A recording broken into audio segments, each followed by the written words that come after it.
ההורים יכולים לשפר את הדימוי העצמי של הילדים שלהם?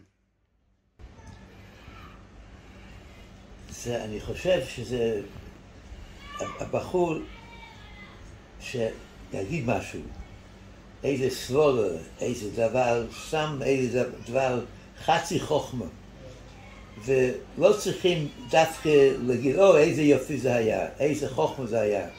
זה למעשה הרבה פעמים הילדים יחשבו שזה לא אמס מה שאבא אמר, אבא אומר את זה כדי לחזק אותי.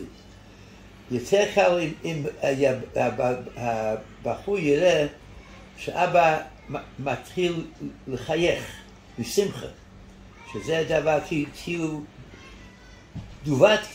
תגובה טבעית שאבא מראה שהוא סומך במה שהוא אמר, הוא חכם, וגם זה דבר אחד, איך אבא מתייחס אליו.